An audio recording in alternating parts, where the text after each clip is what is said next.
So why does it work for pain? Well, what we know about EFT tapping is it does have a calming effect. And so if it's having a calming effect, then it's going to relax the nervous system.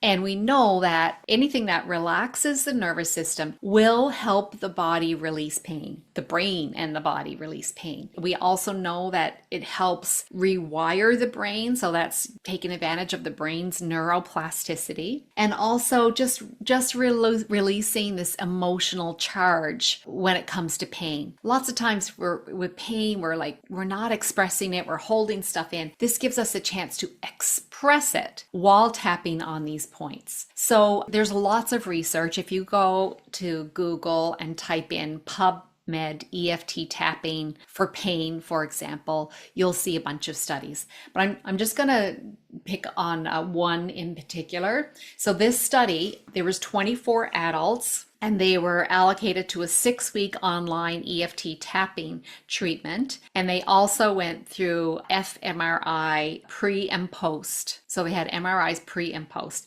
So here's what they found, that there were significant differences in the levels of pain severity. So dropping by 21%. So that's pretty significant. Pain interference, so minus 26%. So in other words, pain interfering with life. Quality of life improved by 7%. Somatic symptoms, so body symptoms, reduced by 28%. Depression reduced by 13.5%. Anxiety down 37.1%. Happiness up 17%, and satisfaction with life up 8.8%. So these are pretty significant results. Now, this was a small study, but there are plenty of studies. I just wanted to point you in the direction of this one study in particular that was looking at pain and other lifestyle factors.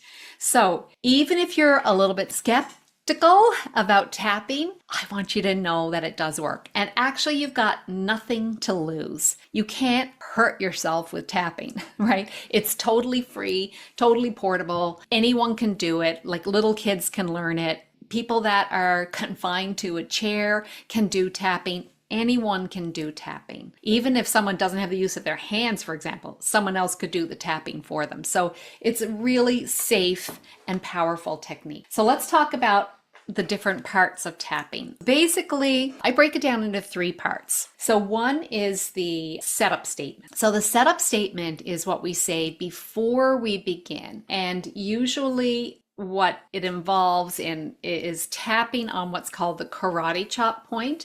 So I know if you're listening, you can't see what I'm doing, but the karate chop point it's the fleshy part on your hand below your pinky finger on the side of your hand. So you would tap on that with your opposite hand, and the setup statement would go something like this. Even though, for example, even though I'm upset about the pain I'm experiencing, I love and accept myself. If that feels like too much for you, you could just say, I accept myself, right? I hope that you get to the point where you can say, I love and accept myself. But if you're not there yet, you can just say, I accept myself. So you may make several statements. Even though this pain is limiting my life and it's really bothering me, I love and accept myself. Even though I'm frustrated by this pain that's in my life, I love and accept myself. And then we go ahead and make statements while we're moving through the tapping sequence. Okay, so the sequence of tapping points. And I'll go over that in a minute. And then the final part is you tap your wrists together. So opposite wrists just tap against each other and several times, and you say peace. Peace. So that's the 3 parts. There's the setup statement, there's the tapping sequence itself, and there's the closure, which is the peace. Now, I always suggest that before starting tapping, you rate whatever it is you're dealing with. So if it's pain, you would rate the pain that you're experiencing out of 10 before you begin. And then afterwards, you would rate it again. If it's anxiety that you're feeling, you could rate that anxiety out of 10, like, on a scale of 0 to 10. What level of anxiety am I feeling? You might even want to go a little bit deeper with it in terms of if you could give it a color, right? Or you could even talk about where you're feeling it in your body. But regardless, we're going to rate it beforehand and rate it afterwards because we want to see it's just a little subjective guideline to see see, are we getting a little bit of a reduction through the tapping? Okay, so let me talk about the tapping points.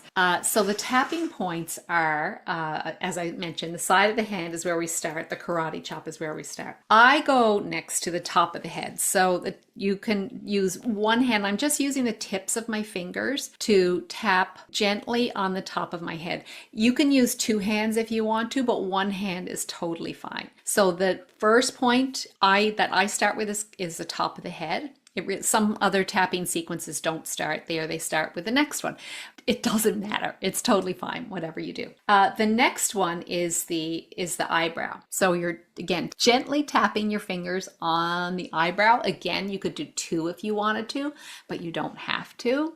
The next one is the side of the eye. So just outside of the eye on that little bony part there. Again, you can do one eye or both eyes. It really does not matter. The next one is under the eye. So you're just going to go straight underneath the pupil on the top of the cheek there, under the eye. Again, you can do two or just one side or the other. It really doesn't matter. The next one is under the nose. So right under the nose between your upper lip and the nose. So you just tap there. Now, how many times do you tap? It's not a specific number, just several times. I think I do 10.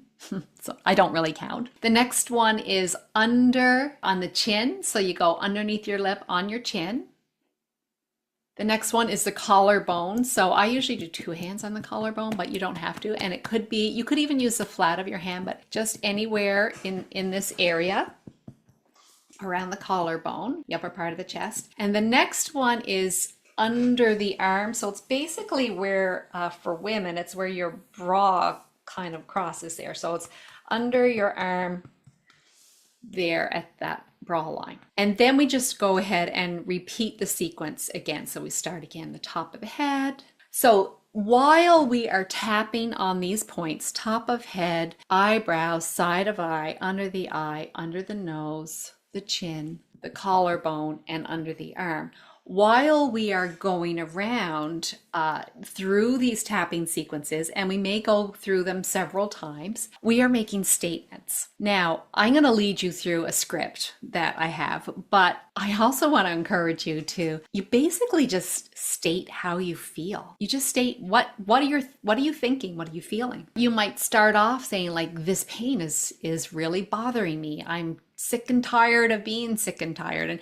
and so on. So you would make these statements, but what you'll probably notice as you go through that tapping sequence and you are making statements expressing how you're feeling, you'll probably notice a little bit of a release. And you might even say that, I'm noticing the tapping is helping me just release, and it feels better to me to release some emotions. And so then you may talk about that. And then you may even start to think, and I'm actually feeling a little bit better. And while I know I'm still in pain, now I have some hope, for example.